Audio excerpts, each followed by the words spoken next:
القائلون ولا يحصي نعماءه العادون ولا يؤدي حقه المجتهدون الذي لا يدركه بعد الهمم ولا يناله بعد الفتن الذي ليس لصفته حد محدود ولا نعت موجود ولا وقت معدود ولا أجل ممدود فترى الخلائق بقدرته ونشر الرياح برحمته ثم الصلاة والسلام والتحية والإكرام على أشرف النبيين وخاتم المرسلين سيدنا ونبينا ومولانا أبي القاسم محمد اللهم صل على محمد وعلى أهل بيته الطيبين الطاهرين المعصومين المظلومين الذين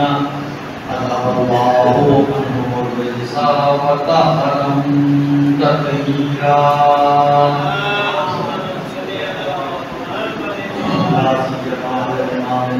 والحجة الثاني عشر والعدد الدائم على أعدائهم أجمعين من الآن إلى قيام يوم الدين أما بعد فقد قال الله تبارك وتعالى في كتابه الكريم وقوله الحق وهو أصدق القائلين بسم الله الرحمن الرحيم تلك الرسل فضلنا بعضهم على بعض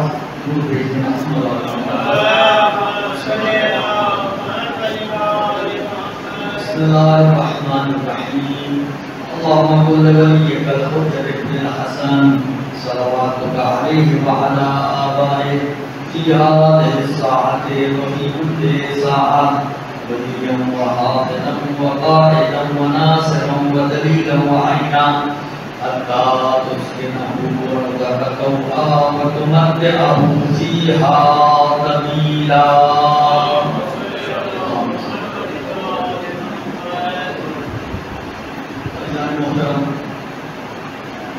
سورہ بقرہ کی 253 آیت کا حصہ آپ کے سامنے میں نے پیش کیا.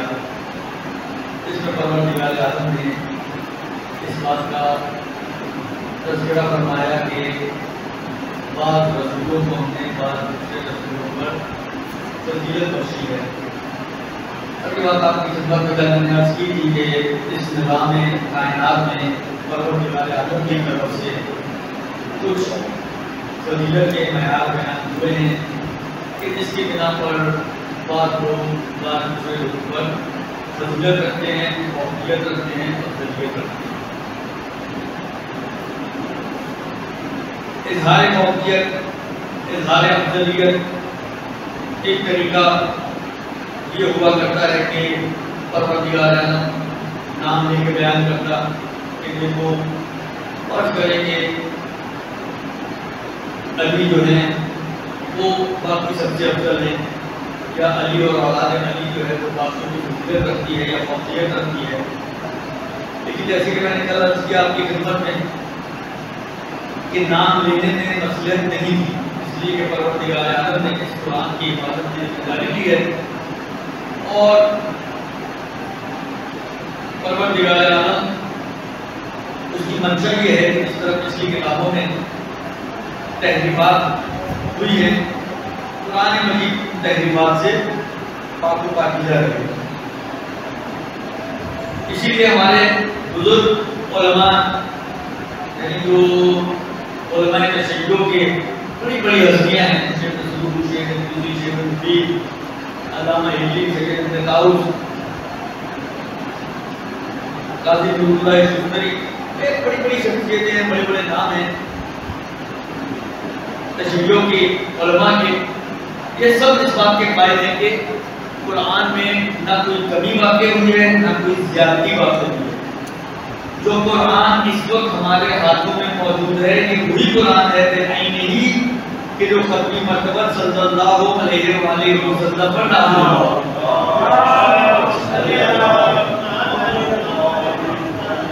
جو نازل ہوا تھا اس وقت ہمارے پاس قرآن موجود ہے. یعنی مجھے بہت تعجب ہوتا ہے اس بات کے اوپر اعتراض کیا جاتا ہے شروع پر جی کا قرآن جو 40 پارے کا بھائی آئے آپ کی مسجد میں جاتے دیکھیں مسجد تو ہماری کھلی ہوتی ہے ضروری کہ آپ اعلان کر کے آئیں کہ ہم قرآن چیک کرتے آ رہے ہیں رینڈملی آئے چکر لگاتے لگاتے گھومتے پھرتے اندر گھسے دیکھیں نا مسجد میں کون سی مسجد ہماری ایسی ہے کہ جس میں 40 پاروں کا قرآن پڑھا ہو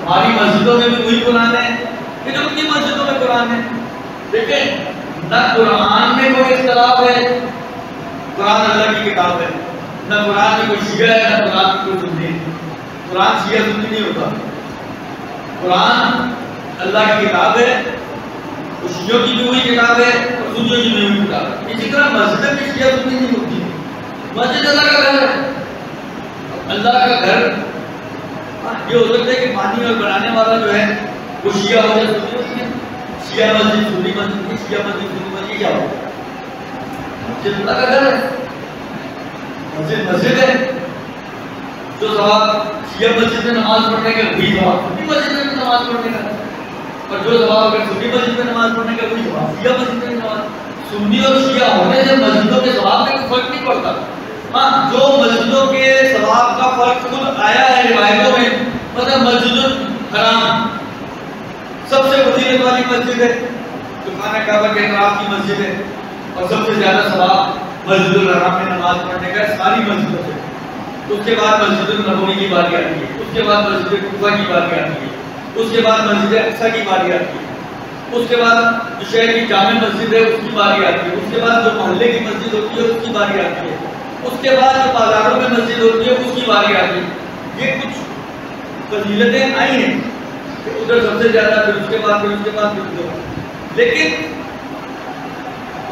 محلے کی مسجدوں میں شیعہ مسجد میں اور سنی مسجد میں ایسا کچھ نہیں سب مسجدیں ایک جیسی ہیں اللہ کا گھر ہے آپ جائیں جا کے نماز پڑھیں آپ کے گھر میں کے قریب شیعہ مسجد ہے آپ جا کے شیعہ مسجد میں نماز پڑھیں آپ کے گھر کے قریب سنی مسجد ہے وہاں جا کے نماز پڑھنے میں کیا ہے تو فضیلت آئی ہے لیکن اور ذہن سے آتی ہے اس اعتبار سے کوئی فضیلت نہیں ہے تو قرآن میں آج کر رہا تھا کہ قرآن خدا کی کتاب ہے اس میں کوئی فرق نہیں پڑتا کہ ہماری مسجد میں کوئی دوسرا قرآن پڑھا ہوا ہے اور ان کی مسجدوں میں کوئی دوسرا ایک ہی قرآن ہے ایک ہی جیسے قرآن ہے ہاں ہونے والی بات ہے سب الگ ہو سکتے ہیں لکھائیاں الگ ہو سکتی ہیں ترجموں میں ممکن ہے کہیں نہ کہیں فرق آ جائے شان نزول میں ممکن ہے آپ کہیں نہ کہیں فرق ڈال دیں لیکن جو اصل عربی عبارت ہے قرآن کی وہ چاہے شیعہ کی پریس سے چھپا ہوا ہو چاہے سنیوں کی پریس سے چھپا ہوا ہو وہ قرآن ہی کی اس میں کوئی فرق نہیں ہے تو اس بات کو ذہن میں رکھتے ہوئے کہ کچھ فضیلت کا بیان پروردگار عالم نے خود بیان کیا میں نے کل عرض کیا تھا کہ ہم ایک طریقہ یہ ہے کہ نام لے کر بیان کر دیا جائے لیکن نام لینے میں کیونکہ مسئلہ نہیں تھی اور پروردگار عالم اس قرآن کو تحریف سے بچانا چاہتا تھا جہاں نام نہیں آیا اور میں نے کل یہ بھی بات عرض کی تھی کہ نہ اہل بیت کے نام آئے ہیں اور نہ ہی کافروں اور منافقوں کے نام دیے قرآن میں ہاں بتایا ضرور ہے کہ جی جس کے اندر یہ علامتیں ہوں وہ ایسا منافق ہے اور جس کے اندر یہ علامتیں ہوں وہ مومن ہے اور جس کے اندر یہ علامتیں ہوں وہ اللہ کا ولی ہے اور اس کی ولایت کو ماننا سب کی ذمہ داری ہے ایک اور طریقہ جو کسی شخصیت کی اہم ہونے کو جانچا جا سکتا ہے جس سے انسان کو اندازہ ہوتا ہے کہ آنے والا ایک انتہائی اہم شخصیت کا حامل ہے تو میں نے کل بھی عرض کیا تھا اشارت مصطفیٰ میں پوری وضاحت کرنا چاہتا ہوں کہ آپ کا اہتمام آپ کیسا اہتمام کر رہے ہیں اس اہتمام سے انسان کو اندازہ ہوتا ہے کہ آنے والی کوئی بڑی شخصیت روایتیں اگر ہم آگے دیکھیں تو چھٹے امام جعفر صادق علیہ السلام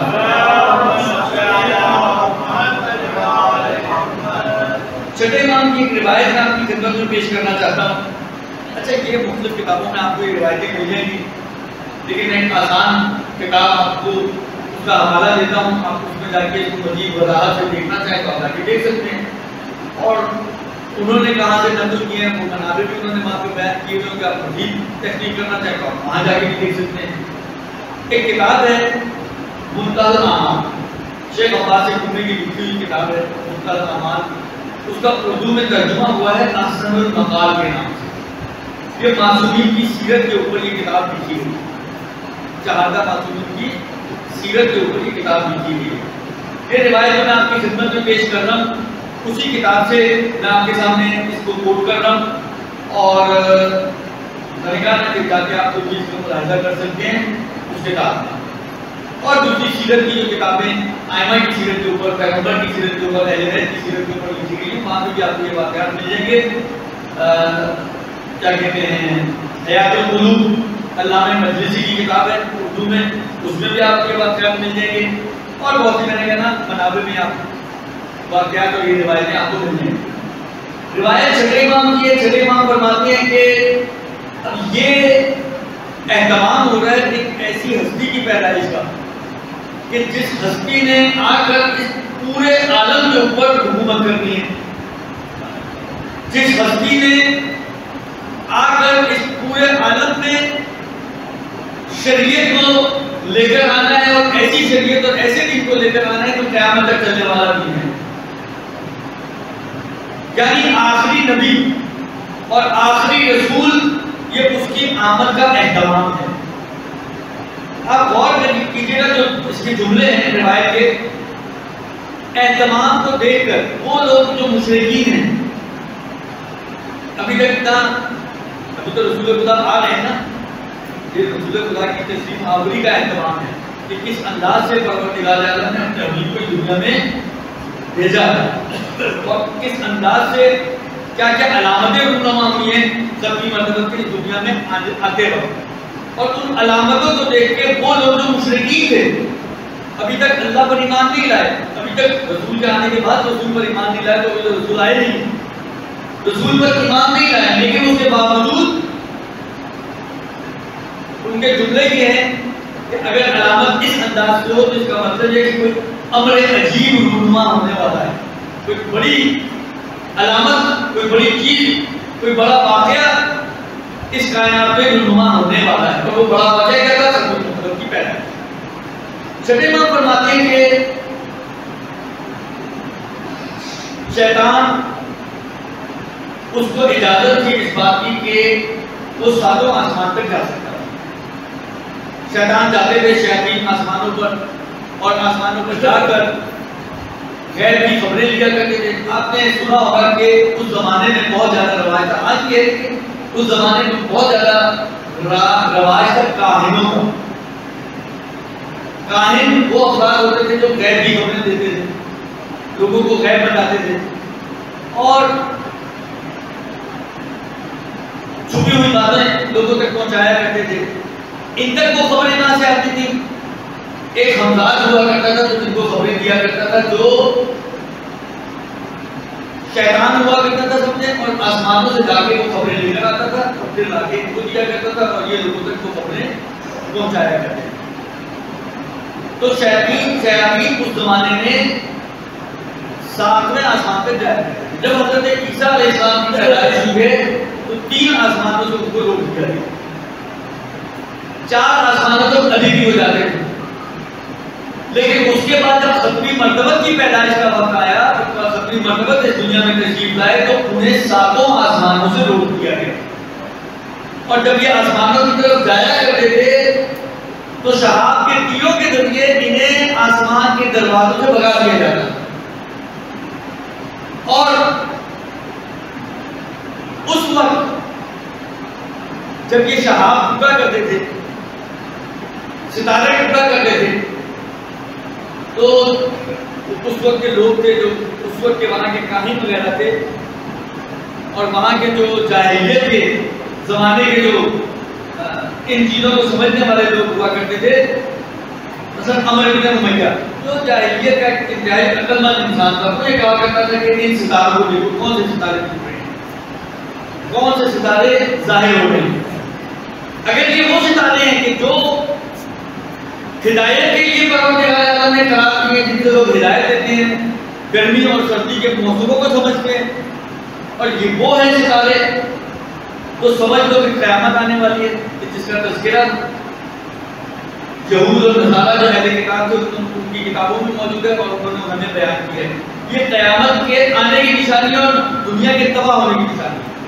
اگر یہ وہ ستارے ہیں کہ جو ستارے لوگوں کی ہدایت کے لیے اور لوگوں کو گرمی اور سردی کا پتہ دیتے ہیں، لیکن اگر اس کے علاوہ ستارے ہیں تو پھر اس کا جملہ یہ ہے، امیہ کہتے ہیں کہ اس کا جملہ یہ ہے کہ اس کے علاوہ ستارے ہیں تو اس کا مطلب یہ ہے، امیہ کہتا ہے کہ اس کا مطلب یہ ہے کہ کوئی امر عجیب رونما ہونے والا ہے.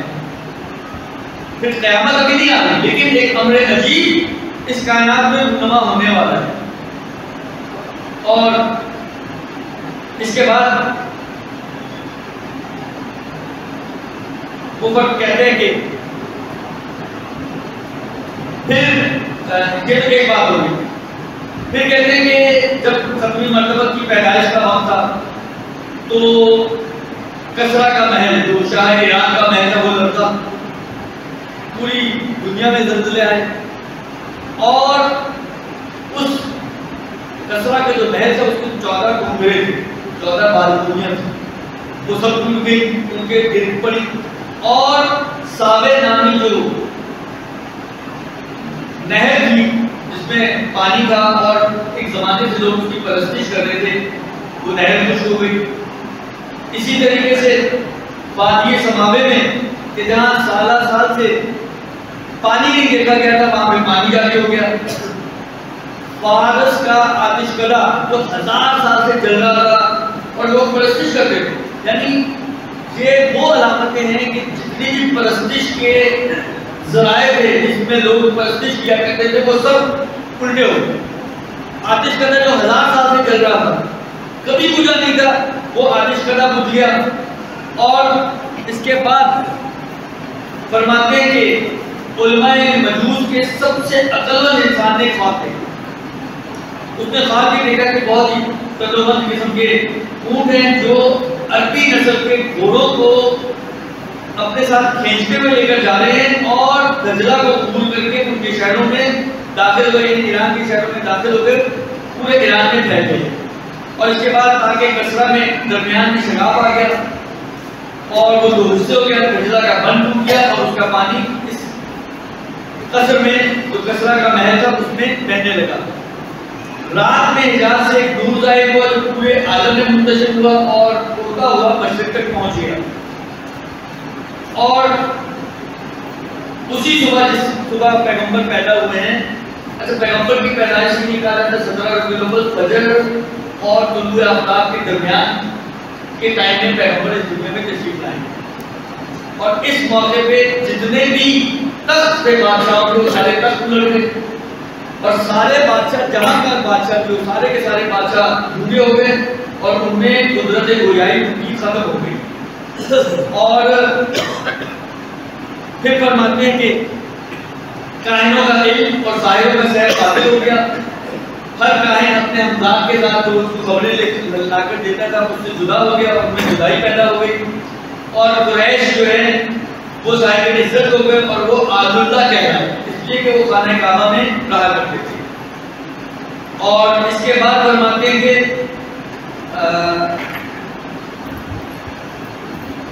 حضرت آمنہ علیہ السلام کہتے ہیں کہ انہوں نے حضرت کی جو والدہ تھی انہوں نے خبر کی کہ جب یہ بچہ پیدا ہو تو اس نے پیدا ہونے کے بعد زمین پر آیا تو دونوں ہاتھ اٹھ کر رکھے، اپنا چہرہ آسمان کی طرف بلند کیا اور ان سے ایک ایسا نور نکلا کہ جس نور میں شام کے محلوں کو دیکھا گیا اور ایک آواز اس نور کے درمیان سے نکلی کہ تم نے ایک عظیم ہستی کو جنم دیا ہے، اس کا نام محمد رکھا جائے. اور پھر محمد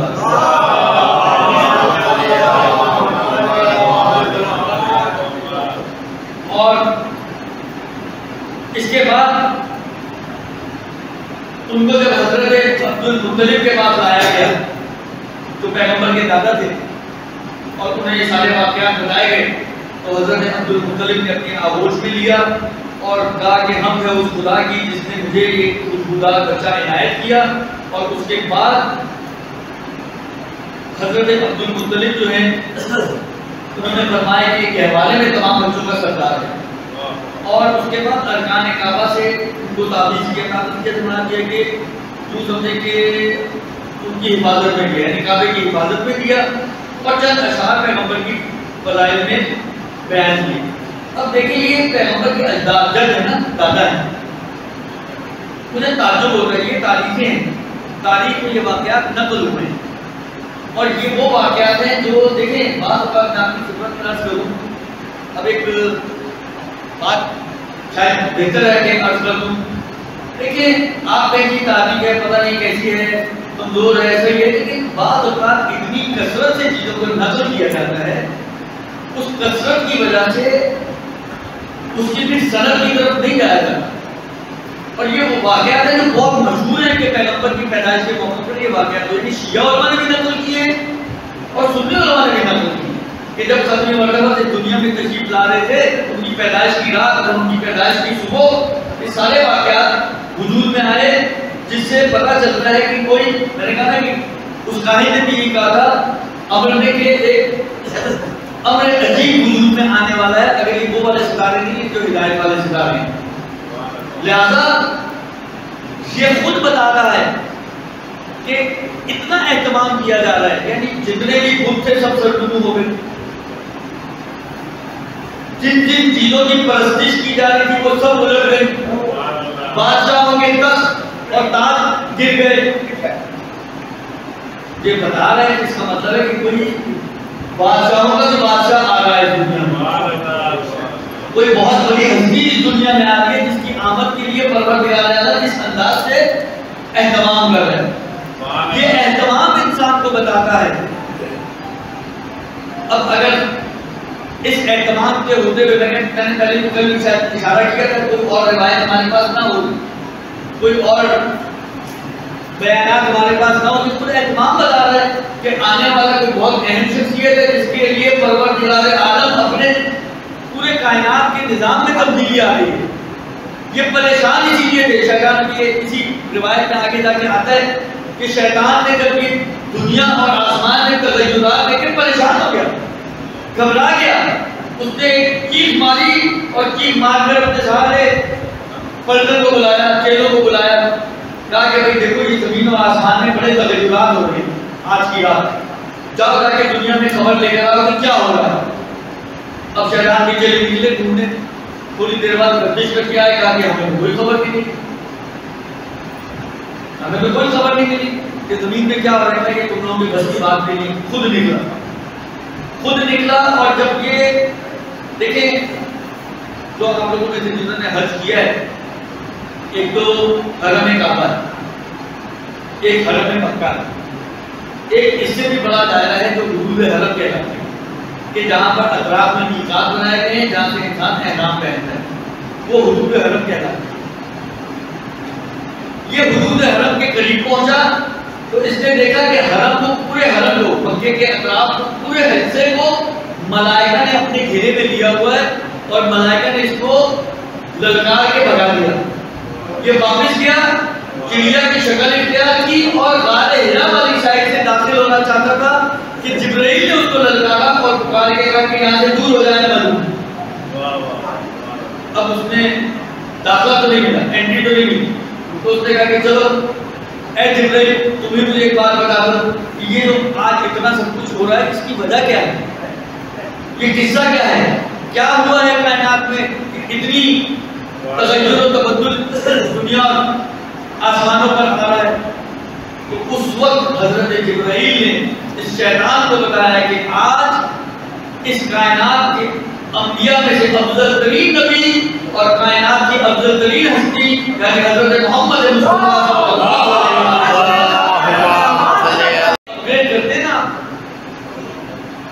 ایک آدمی ہوتا ہے جاب کر رہا ہوتا ہے، نچلے لیول پہ جاب کر رہا ہوتا ہے، بعد میں اس کی ترقی ہو جاتی ہے، اس کو ترقی کر کے اوپر کے لیول پہ کرتے ہیں، اور بعض اوقات ہم کہتے ہیں یہ بندہ جو جھونپڑیوں میں رہنے والا آدمی ہے کہاں پہنچ گیا، کہتے ہیں نا اس طرح، پر یہی سمجھنا بھی اس کا حال تھا کہ وہ جنوں کے ساتھ اٹھنے بیٹھنے والی شخصیت، لیکن اتنا عبادت گزار کے پروردگار تعالیٰ نے اس کو اتنا اپگریڈ کر دیا کہ اس کو فرشتوں کے ساتھ جنت میں قرار دیا، یہ اس کی عبادت کی وجہ سے۔ اور جنت میں بھی وہ عبادت کرتا تھا. میں نے کہا نا کئی چیزیں جو اگر میرا موضوع سے نہ ہٹ جاؤ تو کئی چیزیں جو اس کے واقعے میں سننے اور سمجھنے والی ہیں. ایک تو یہ کہ وہ جب اتنا اوپر پہنچ چکا تھا اتنی عبادت کے بعد فرشتوں کے ساتھ دیکھیں پروردگار عالم نے جب کہا تو مخاطب کس کو کیا؟ جب آدم کی خلقت کا قصہ ہوا تو کیا کہا کہ اے فرشتوں میں جب آدم کا پتلا بنا دوں اور اس پر اپنی روح پھونک دوں فقعوا له ساجدین تو سب کے سب اس کے آگے سجدہ کر لینا. فسجد الملائکۃ الا ابلیس تمام ملائکہ نے سجدہ کیا سوائے ابلیس کے. اتنا مکس اپ تھا ان کے درمیان کے پروردگار عالم نے اس کو بھی بیان کرنے کی ضرورت نہیں سمجھی کہ بتا دیتا کہ ابلیس تو مدد تھا ہی نہیں, یہ تو فرشتہ تھا ہی نہیں, یہ تو جن تھا. لیکن اس کو ملائکہ ہی کی نگاہ سے دیکھا جاتا تھا. ملائکہ ہی کو جو خطاب ملائکہ کے لیے تھا وہ خطاب اس جن کے لیے بھی تھا کہ جو شیطان تھا جو بعد میں جا کے شیطان بنا. کیوں بنا؟ تکبر کی وجہ سے. مولا کا ایک خطبہ ہے نہج البلاغہ میں, خطبہ نمبر 192, خطبہ قاصحہ کے نام سے ہے یہ خطبہ 192. اس میں بہت ساری چیزیں بیان کی. اینڈ کے قریب مولا نے شیطان کا تذکرہ کیا, اس بات کا تذکرہ کیا کہ شیطان بنا کیسے, اور اس بات کی طرف بھی اشارہ کیا ہے کہ دیکھو جس خرابی کی وجہ سے پروردگار عالم نے شیطان کو جنت سے نکال دیا, اگر وہ خرابی تمہارے اندر ہوگی تو ایسا نہیں ہو سکتا کہ اس خرابی کے ہوتے ہوئے تمہیں پروردگار عالم جنت میں ڈال دے. اگر ایک خرابی شیطان کے لیے جس نے 6000 سال کے مولا کا جملہ میرا اپنا جملہ نہیں, مولا کہہ رہے ہیں 6000 سال اس نے خدا کی عبادت کی. اور کون سے 6000 سال ہیں؟ امن سن دنیا امن آخرہ, دنیا کے 6000 سال یا آخرت کے 6000 سال؟ دنیا کے 6000 سال, دنیا کے 6000 سال ایک سال تو پیسے ملتا. آخرت کے 6000 سال کا مطلب کیا ہے؟ آخرت کا ایک سال 50,000 دنیا کے سالوں کے برابر ہے. آخرت کا ایک سال دنیا کے 50,000 سالوں کے برابر ہے. اب اس کو 50,000 کو 6,000 سے ملٹیپلائی کرتے ہیں تو آپ سوچیں کتنی عبادت کی ہوگی. مولا کہتے ہیں نہیں معلوم کہ 6,000 کون سے سال ہے دنیا کی یا آخرت کے, نہیں کم سے کم چلے یقین نازل, لیکن اس بات کا ایک امکان تو دیا جا سکتا ہے کہ ہو سکتا ہے یہ آخرت کے 6,000 سال کہ جو شیطان نے عبادت کی ہو. لیکن اتنی عبادت کے باوجود بھی تکبر کی وجہ سے جنت سے نکال دیا گیا. تو یہ کیسے ہو سکتا ہے کہ میں اور آپ متکبر ہوں اور ہم اس طرح سے جنت ہو جائیں, ہمارے دل میں تکبر ہو اور ہم جنتی ہو جائیں. یعنی جس غلطی پر خدا نے جنت میں رہنے والے کو نہ جانے دیا تو ہم تو بھی جنت میں پہنچے بھی نہیں ہیں, تو ہمیں کیسے جنت میں انٹری مل جائے گی اگر ہمارے دلوں میں تکبر ہوگا. یہ ایک بات. دوسری بات جو سیکھنے کے قابل ہے وہ یہ کہ آسمانوں میں اعلان ہوا کہ کوئی ایک ایسا ہے کہ جس کو جنت سے نکالا جائے گا, راندہ ہو جائے گا. ایسا سب فرشتے پریشان ہو. یہ میں نے کہا بڑا عبادت بڑا فرشتہ تھا, تو سب بھاگے کسی کے پاس کہ تم ہمارے حق میں دعا کرو کہ کہیں ہم ہی وہ نہ ہو کہ جس کو جنت سے نکالا جائے. تو اس نے سب کے لیے دعا کی, اپنے آپ کو بھول گیا اور وہی نکل گیا. تو ہمیشہ یاد رکھیں جب بھی دعا کریں اپنے آپ کو کم سے کم اس دعا میں ضرور شامل کریں. یہ نہ ہو کہ آپ سب کے لیے مانگتے ہیں, سب کو مل جائے آپ محروم ہو جائیں. تو جہاں سب کو ملے وہاں آپ کو بھی ملے. لہذا یہ بھی سیکھنے کی بات ہے کہ جب دعا کرو تو اس انداز سے کرو کہ آپ اس دعا سے خارج نہ ہو کر آپ بھی اس دعا کا حصہ بنو, تاکہ اگر قبول ہو تو آپ کے حق میں بھی قبول ہے. گرو بیٹے محمد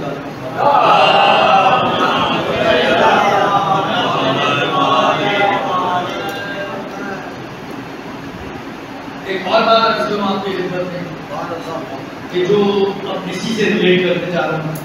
یہ جو پہلا سوال اس نے کیا وہ کیا ہے. دیکھیے شیطان کو جب وہ سارا واقعہ ہوا، میں سارا قصہ تو آپ کی خدمت میں نہیں کروں گا.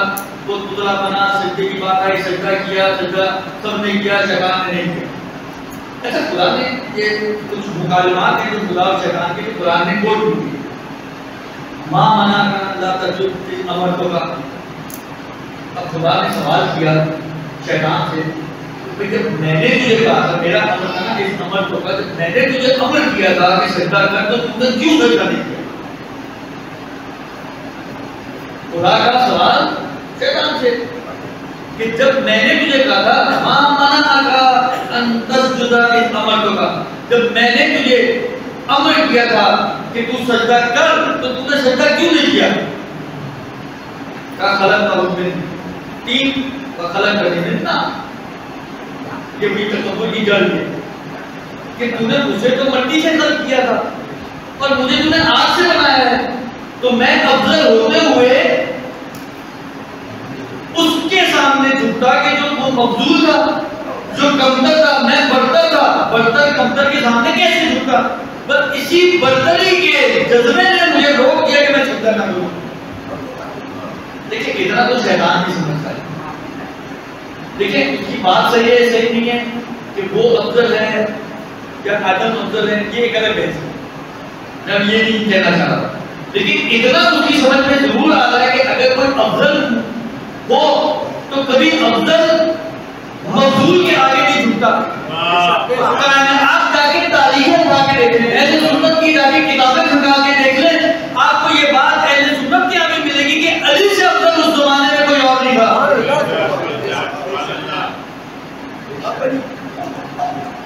اگر کسی خیال کو لیں جو شیطان نے کیا تو میرا خیال یہ ہے کہ اگر پروردگار عالم اگر شیطان علی کی افضلیت کو مانتا اور پروردگار عالم شیطان کو علی کو سجدہ کرنے کے لیے کہہ دیتا تو شیطان آسانی سے علی کو سجدہ کر لیتا. لیکن وہاں پر شیطان نے آدم کی افضلیت کو نہیں مانا اور اپنے خیال سے اس نے یہ تصور کیا کہ افضل میں ہوں کیونکہ میں مٹی سے بنا ہوں. غلطی اس نے یہی کی، ٹھوکر اس نے یہی کہی. بھئی بنانے والا کون تھا؟ خدا یا بندہ؟ خدا بنا بنانے والا. شیطان کا بنانے والا بھی اللہ، آدم کا بنانے والا بھی اللہ. تو بنانے والے کو زیادہ پتا ہے کہ بننے والے کو زیادہ پتا ہے؟ بنانے والے کو زیادہ پتا ہے کہ بہتر کون ہے. بھئی میں دو چیزیں بناؤں گی، موبائل کمپنیاں ہیں، اتنے سارے موبائل بناتی نا، مطلب کیوں موبائل کتنا چل رہا تھا ایک زمانے میں تو پتہ نہیں چلا کہاں گیا، لیکن چل رہا تھا ایک زمانے میں بہت مختلف اس کے موبائل فون تھے. آپ جا کے کمپنی والے سے پوچھتے کہ بھئی ان میں سے سب سے اچھا کون ہے تو وہ بتا پایا یا نہیں بتا پایا. جو بنانے والا ہے اگر آپ اس سے پوچھیں کہ یہ 4 سیٹ پڑے ہیں آپ کے 4 ڈفرینٹ ماڈلز ہیں، ان میں سے سب سے اچھا کون ہے، کوئی کہیے والا سب سے اچھا. اب آپ دوسرا سوال بھی پوچھنا چاہیں تو پوچھ سکتے کہ کیسے اچھا ہے. وہ بتائے گا کہ اس کی یہ فائدے ہیں، یہ اس کی کنفیگریشن ہے، باقیوں میں یہ چیزیں نہیں ہیں، اس کی یہ فائدے ہیں، یہ ضرورتیں ہیں، یہ اس کے اندر اپلیکیشن ہے جو باقیوں میں مثلا نہیں. تو وہ بتائے گا. تو شیطان بجائے اس کے خود فیصلہ کرتا، اس کو خدا کے فیصلے پر راضی ہو جانا چاہیے. جب خدا نے کہا کہ آدم کو سجدہ کرو، اب جس بنا میں نہیں کہتے تھے کہ شیطان کے پاس ایک عذر تو ہوتا تھا اگر سجدہ کر لیتا. اور کسی کا میں کیا کرنا چاہ رہا ہوں، ابھی تو شیطان نے اپنا پلس مائنس کیا کہ میں آگ سے بنا، وہ مٹی سے بنا، میں بہتر، وہ کمتر، تو میں بہتر ہوتے ہوئے اس کمتر کے سامنے کیسے دکھتا. لیکن اگر شیطان سجدہ کر لیتا اور کل کو کوئی بھی اعتراض کرتا شیطان پہ تو شیطان کے پاس ایک عذر تو تھا نا کہ بھئی میں نے تو آدم کو تھوڑی سجدہ کیا، میں تو خدا کی بات مانی ہے، میں نے آدم کو سجدہ آدم کی وجہ سے نہیں کیا، میں نے آدم کو سجدہ خدا کی وجہ سے کیا، کیونکہ خدا کا حکم تھا اس لیے سجدہ کیا. لیکن نہیں کیا اس نے کہا خدا کو کہا خدایا بھارت خدانے کا کچھ نہیں، میری بات مانی نکل گیا. اب خدا مجھے ایک جملہ یاد آ رہا ہے نشان اگر جوابی صاحب کا، میں آج سوچ کے آیا کہ 40-45 منٹ سے اوپر نہیں رہا انشاءاللہ. ابھی کی کوشش یہی کروں گا اگرچہ ٹائم ہونے والا ہے. مجھے ایک نشان صاحب کا جملہ یاد آ رہا ہے ذیشان صاحب نے کسی مقام پر ایک جملہ بیان فرمایا ہے، بہت اچھی شخصیت کے اچھے علماء میں سے تھے، جیگے لوگوں میں سے تھے، انڈیا کے عالم دین تھے. وہ کہتے ہیں کہ دیکھیں شیطان خدا کو بھی مانتا تھا، یعنی یہ ان کا تجزیہ تھا. شیطان خدا کو بھی مانتا تھا، عبادت کر رہا تھا، کس کی عبادت کر رہا تھا؟ خدا کی کر رہا تھا، اس مطلب خدا کو مانتا تھا تو کبھی عبادت کر رہا تھا. شیطان قیامت کو بھی مانتا تھا، شیطان عدل الہی کو بھی مانتا تھا.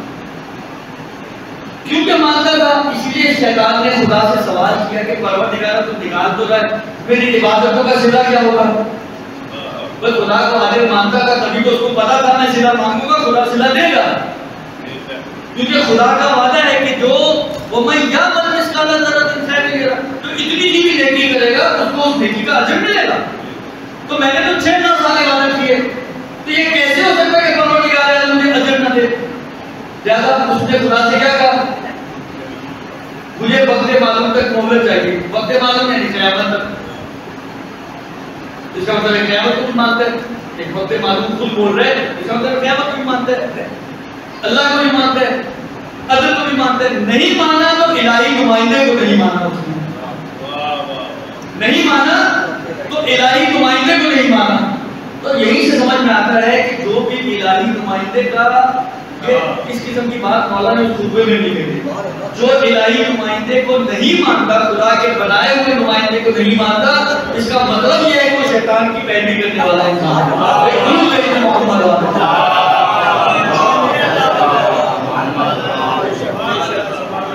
اب وہ نمائندہ کوئی بھی ہو، خدا چاہے وہ رسول خدا ہو، چاہے وہ علی خدا ہو، جو بھی الہی نمائندے کا انکار کرے گا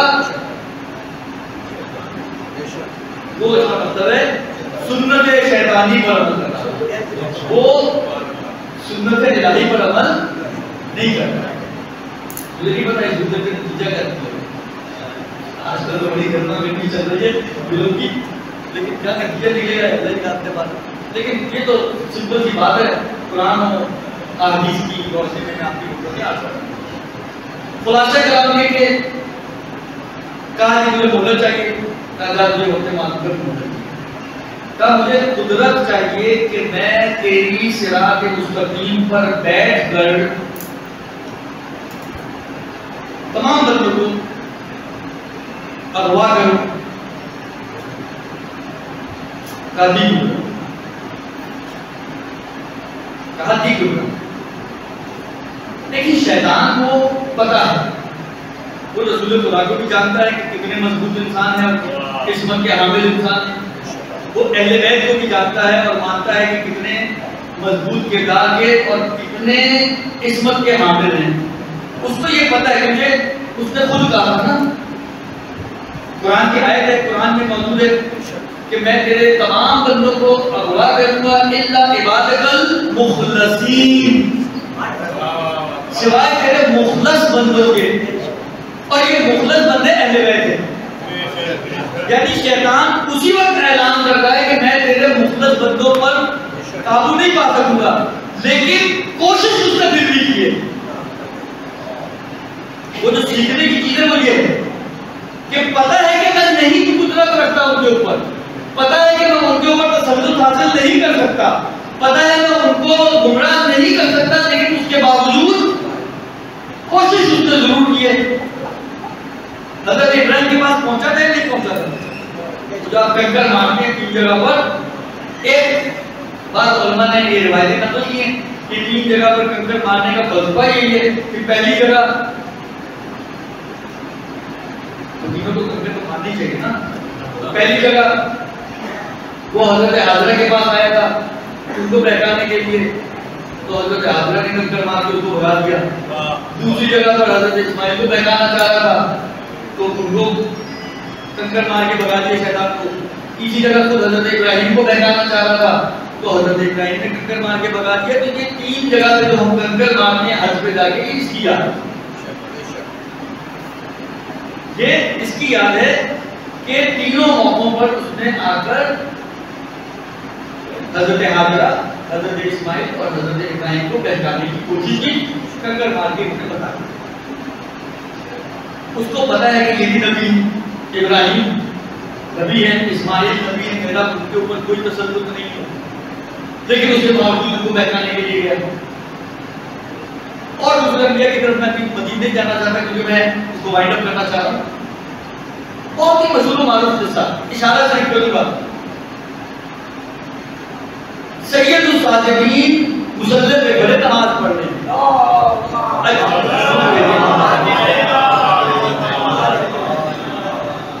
اجدہ بن کے آیا، سید الصادقین کا تنخواہ جوانا شروع کیا، لیکن ان کی نماز میں غلطی برابر فرق نہیں پڑا۔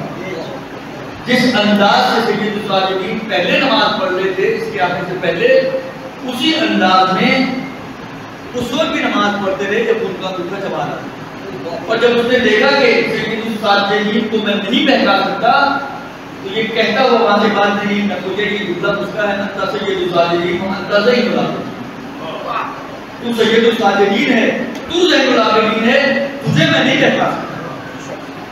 تو کوشش کی نا اس نے، تو کوشش کرنا سیکھنا چاہیے ہمیں کہ ہمیں چاہے لگے ایسا کہ یہ کام ہم نہیں بھی کر سکتے پھر بھی کوشش ضرور کریں اس کام کو انجام دیں، اور یہ ہونا نہ ہونا خدا کے اوپر چھوڑ۔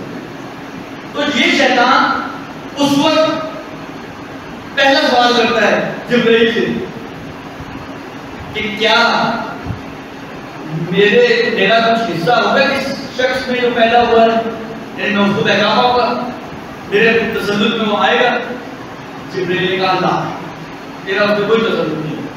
کہا اچھا اس کی امت میں میرا کوئی تسلط ہوگا، میرا کوئی حصہ ہوگا اس کی امت میں؟ کہا ہاں اس کی امت میں تمہارا حصہ ہوگا۔ کہا میں اسی پہ رہوں، میرے لیے یہی کہا۔ اس موقع پہ جب ختمی مرتبہ پیدا ہو رہے اپنا کام نہیں بھولا، جس کام کے لیے مہلت لی تھی اس نے، کس کام کی مہلت لی تھی؟ اغوا کرنے کی، بہکانے کی۔ پیغمبر کی پیدائش کی خبر مل رہی ہے، پہلا سوال یہ کرے میں ان کو بہکا پاؤں گا؟ کہا نہیں ان کو نہیں بہکا پاؤں گا۔ کہا اچھا ان کی امت کو بہکا پاؤں گا؟ کہاں امت کو بہکا سکیں گے۔ یعنی اس موقع میں بھی اپنی ذمہ داری نہیں بھولا، جس کام کے لیے مہلت لی تھی اس کام کو نہیں بھولا۔ پیغمبر پیدا ہو رہے پھر بھی فکر یہی ہے کہ میں ان کو کسی طرح بہکا دوں۔ یہ اور بات ہے کہ ختمی مرتبہ تو یہ بہکا نہیں سکتا۔ اب یہ میں باقی چیزیں پھر چھوڑ دوں، باقی آپ جا کے اصل مقام میں خود ملتے ہیں۔ یہ اتنا اہتمام، سارے بادشاہ ڈوبے ہو رہے، سارے تخت و تاج سرکردہ ہو رہے، وہ آتش کدا جس کی پرستش کی جا رہی تھی 1000 سال سے نہیں بجھا وہ بجھ گیا، وہ نہر جو جس کی پرستش کی جا رہی تھی اس نہر کا پانی خشک ہو گیا، وہ وادی جس میں پانی نہیں تھا اس میں پانی جاری ہو گیا۔ یہ اتنا جو اہتمام ہو رہا ہے، مگر یہ اہتمام خود کسی بات کی دلیل نہیں بنتا۔ یہ اہتمام نہیں بتاتا کہ اس کا مطلب یہ ہے کہ آنے والی جو بہت ہی اہم شخصیت ہے کہ جب اس دنیا میں آ رہی ہے تو پوری کائنات اس کے نور سے منور ہو رہی ہے، اس کا نور، اس کے چہرے سے ایسا نور نکل رہا ہے کہ پوری کائنات کو چھا رہا ہے۔ مکے میں جتنے کعبے میں، یہ مولا کی حدیث ہے، کعبے میں جتنے بت پڑے تھے پیغمبر کی پیدائش میں سارے بت منہ کے بل گر پڑے۔ شام کے وقت ایک آواز ہوتی جا الحق و ظاہر الباطل ان الباطل کان زہوقا، وہی آواز جو امام زمانہ جب تشریف لائیں گے یہی آواز گونجے گی۔ وہی آواز اس وقت گونج رہی ہے ختمی مرتبہ دنیا میں تشریف لانے کہ حق آ گیا، باطل مٹ گیا، باطل کو تو جانا ہی ہے۔ یہ اتنا اہتمام، یہ اتنا جو کائنات کے اندر تغیر و تبدل آ رہا ہے، یہ اتنا جو غوغا ہو رہا ہے، یہ مگر اس بات کی دلیل نہیں بنتا کہ کوئی آنے والا جو ہے بہت ہی اہم شخصیت آ رہی ہے جس کا اس انداز میں پروردگار عالم استقبال کر رہا ہے، جس کو اس انداز میں پروردگار عالم اس دنیا میں بھیج رہے کہ پوری دنیا کا نظام اس کے اندر تبدیلیاں آ رہی ہیں۔ یہی ایک بات کافی ہے اس بات کو سمجھنے کے لیے کہ جو شیطان نے کہا تھا کہ افضل کے ہوتے ہوئے مفضول کی پیروی نہیں کی جا سکتی، یہ مشرکین مکہ کو بھی سمجھنا چاہیے تھا کہ جب آنے والا اتنا اہم ہے، اتنا بافضیلت ہے کہ جتنی باطل عبادتیں کے ذریعے سے وہ سب خراب ہو رہے ہیں، وہ سب مٹ رہے ہیں، وہ سب سرکوب ہو رہے ہیں، وہ سب باطل ہو رہے ہیں، کائنوں کا علم اور ظاہروں کا ذہن باطل ہو رہا ہے، تو مشرکین مکہ کے لیے یہی علامتیں بہت تھیں اس بات کو تسلیم کرنے کے لیے کہ آنے والے کے مقابلے میں ہمیں سر تسلیم ہم کر لینا چاہیے. لیکن یہ اس زمانے میں بھی تھا اور ہر زمانے میں بھی ہوتا، آج کے زمانے میں بھی ہوتا، اور پیغمبر کے بعد کے زمانے میں بھی تھا، پیغمبر کے زمانے میں بھی تھا، پیغمبر کے بعد کے زمانے میں بھی تھا کہ جنہوں نے نہیں ماننا ہوتا انہوں نے نہیں ماننا، چاہے لاکھ دلیلیں قائم کر لیں فضیلتوں کے اوپر، لیکن نہیں ماننا تو نہیں ماننا. جن کی وَمَنْ كَانَ فِي قُلُوبِهِمْ زَيْغٌ، کچھ لوگ ایسے، قرآن ہے، قرآن کہہ رہے ہیں کچھ ایسے لوگ ہیں کہ جن کے دلوں میں زنگ لگے ہوئے، ان کے دلوں میں کجی ہے، وہ سیدھے نہیں ہو سکتے، ان کے دلوں میں زنگ نہیں اتر سکتا، وہ کبھی آیات الہی دیکھنے کے باوجود بھی اپنے سر تسلیم کو خم نہیں کریں گے. ایسے لوگ ہر زمانے میں کائنات میں ہوتے ہیں. لہٰذا پیغمبر کی، یہ تو میں نے بھی صرف پیدائش کے موقع کی بات کی، انشاءاللہ اگر موقع ملا تو کچھ اور باتیں آپ کی خدمت میں سنوں گا، لیکن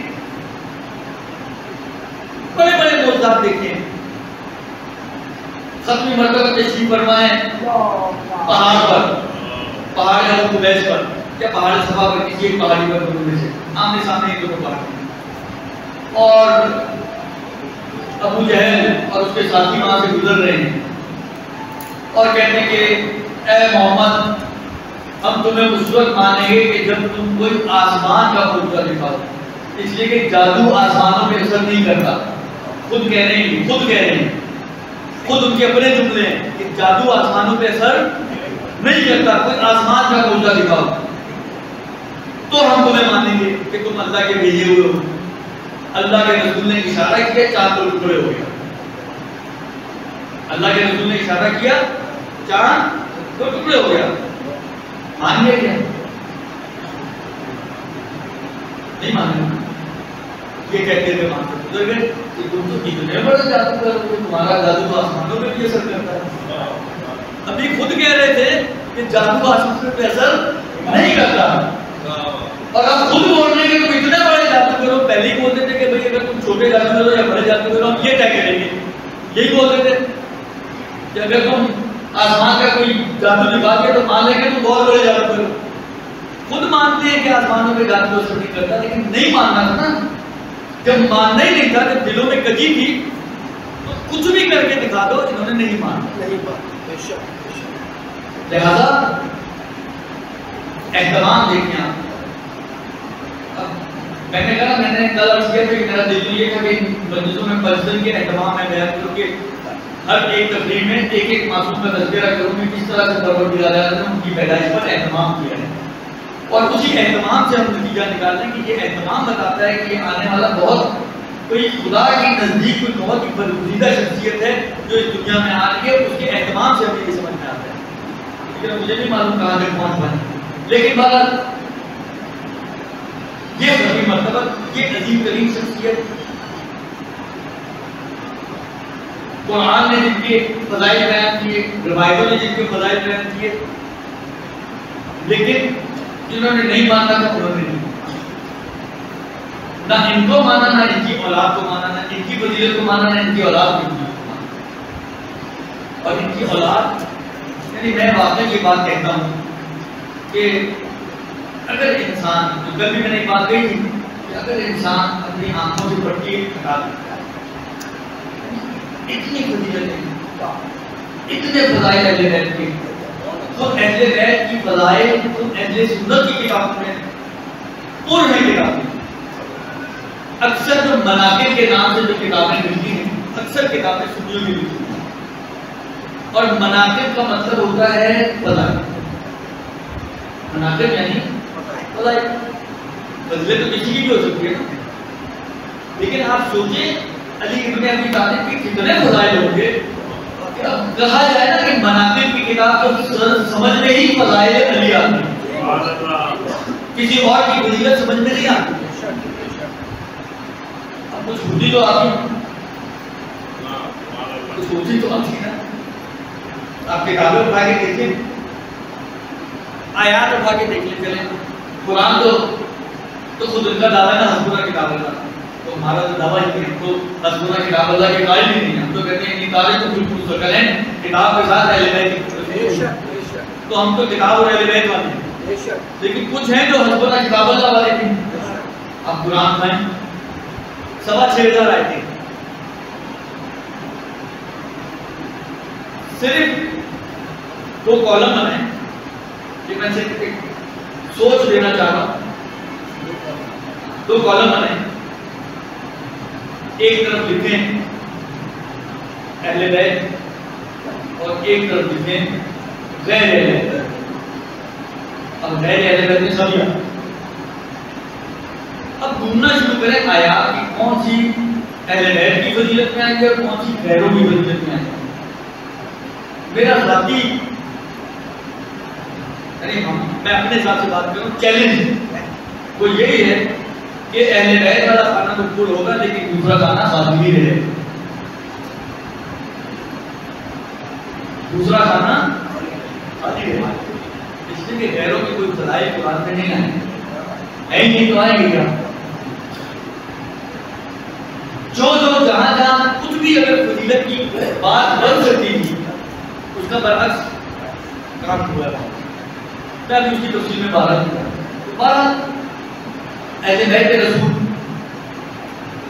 خود رسول فضائل کے اس چوٹی پر ہے کہ جہاں تک لوگوں کی عقلیں نہیں پہنچ سکتی، لیکن اتنی با فضیلت اور با کردار اور با کرامت ہستیوں کے ساتھ اس امت نے، جو انہی کی امت نے کیا کیا ہے، یہ سوچنے کی بات ہے. چند جملہ مسائل کو رابطے ہیں. امت نے ان اہل بیت کے ساتھ کیا کیا؟ شام کے دربار میں جب اہل بیت اطہار کو لایا گیا ہے قیدی بنا،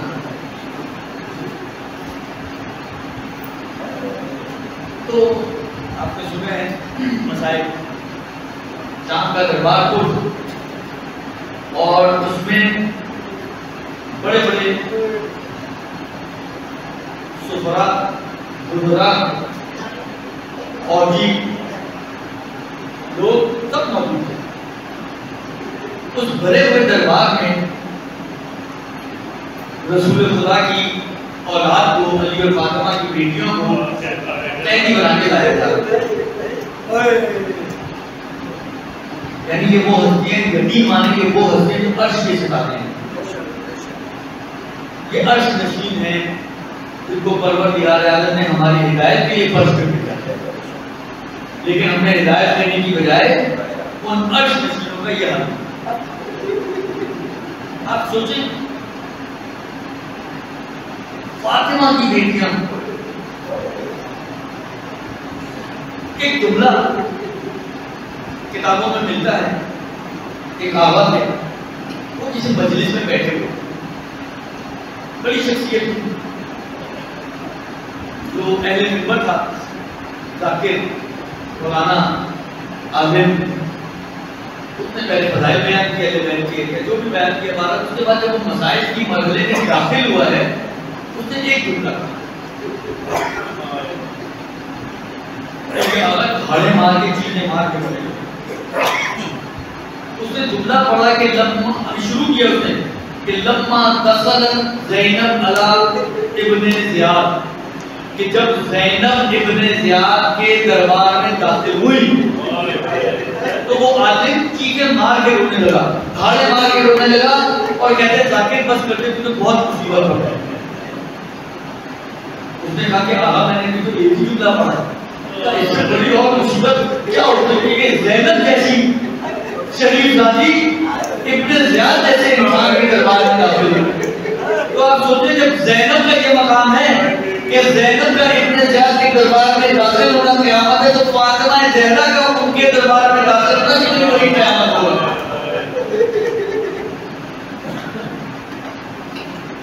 یہ اہل حرم کا قافلہ لایا گیا، پس گردن ہاتھ بنے، بیویوں نے اپنے چہرے کو بالوں سے چھپایا ہے۔ ایک تیبی ہے جس کے گلے میں خاردار توق ہے، ہاتھوں میں ہتھکڑیاں اور پیروں میں بیڑیاں، اور ایک ننھی سی بچی ہے کہ جس نے اپنا ہاتھ اپنے چہرے پہ رکھا ہوا ہے۔ یہ ننھی سی بچی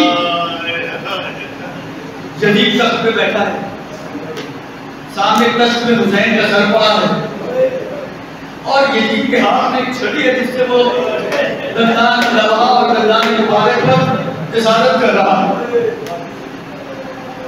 یعنی واقعاً زمین پھٹ جاتی اگر پروردگار عالم کی منشا نہ ہوتی امتحان لینے کی اور آزمائش کی۔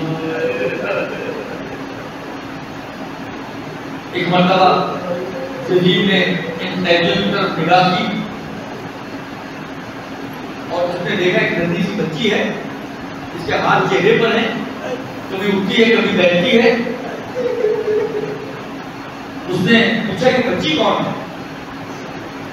کسی نے کہا کہ یہ حسین کی بیٹی سکینہ ہے۔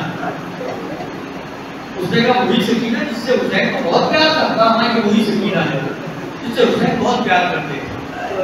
اب بچی سے خطاب کر کے کہتا ہے کہ اے بچی تیرا ہاتھ تیرے چہرے پہ کیوں ہے؟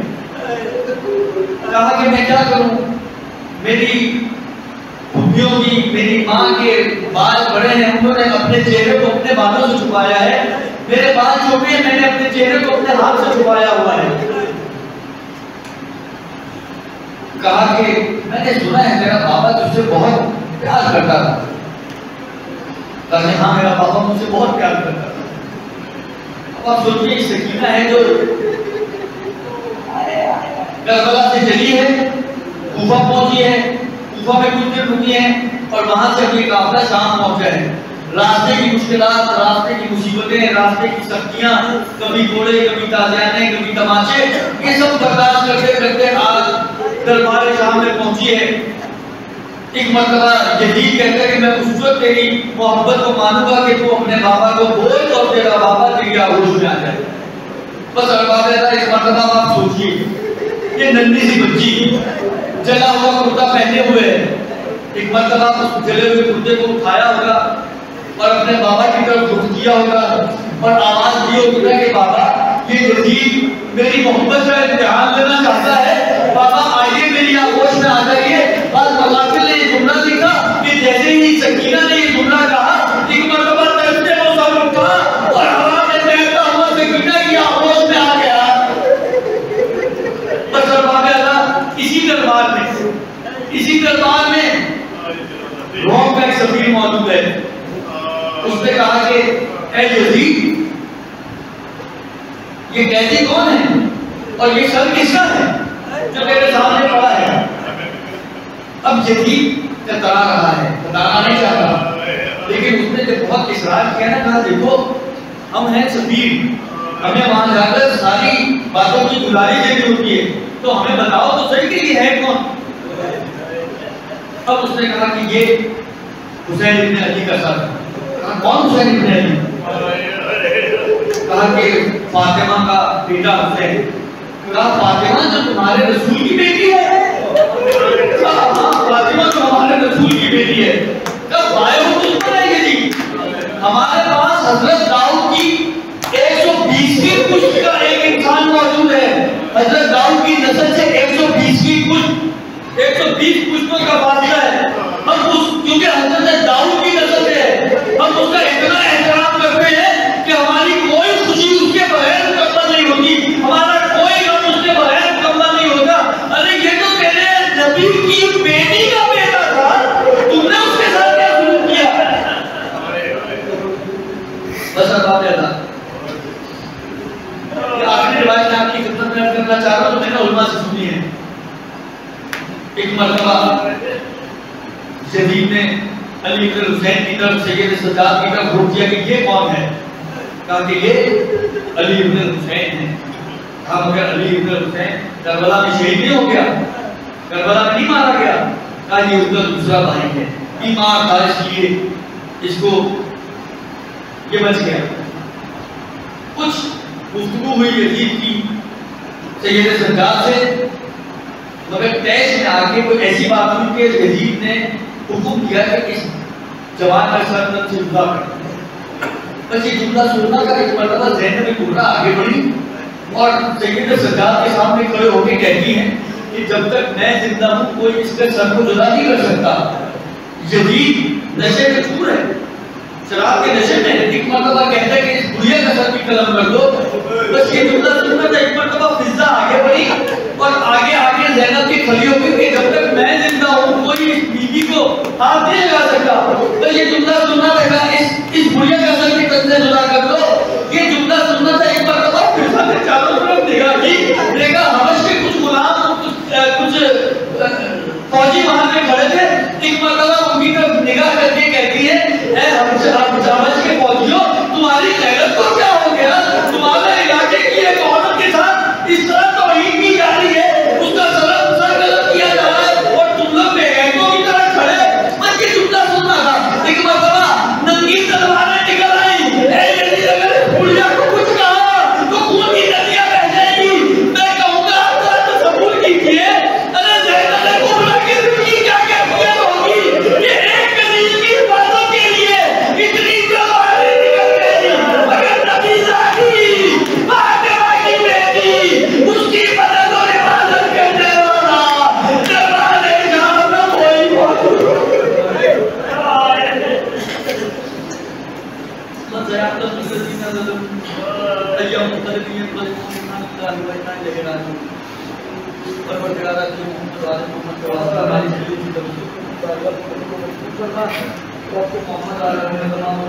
جان کے لیے موجود ہے، جان کی عبادت فرما، اگر کہ محمد والے محمد تمام مومنین جان کے لیے موجود ہیں، اور جو اولاد صالح کو بھی خیر فرما، جو صاحبان اولاد ان کی اولاد کو دیکھ کو صالح قرار دے، جن کے محمد والے محمد ہمیں اپنے وعدے کے لیے ہماری اولاد کو ہمارے لیے باقیات کو صالحات سے قرار دے، جن کے محمد والے محمد جو مومنات کی مال ہم کو سے ٹکانے اور عائدہ عنایت فرما، جن کے محمد والے محمد جان میں کی اداکار ادا خانے جلوس مجلس ماتم ہو رہے ہیں کہ ہم نے محمد والے محمد سب کو اپنی زبان میں قرار دے، کہ ہم نے محمد والے محمد تمام مومنین جان کے لیے موجود ہم جانات کے قابل کی حفاظت فرما، کہ محمد والے محمد اولاد کے ناجنات کی حفاظت فرما، سب کو امام کے آبان کو ساتھ سے قرار دے، امام کو ظلم میں تعظیم فرما، ربنا تقبل منا انک انت السمیع الدعاء برحمتک یا ارحم الراحمین۔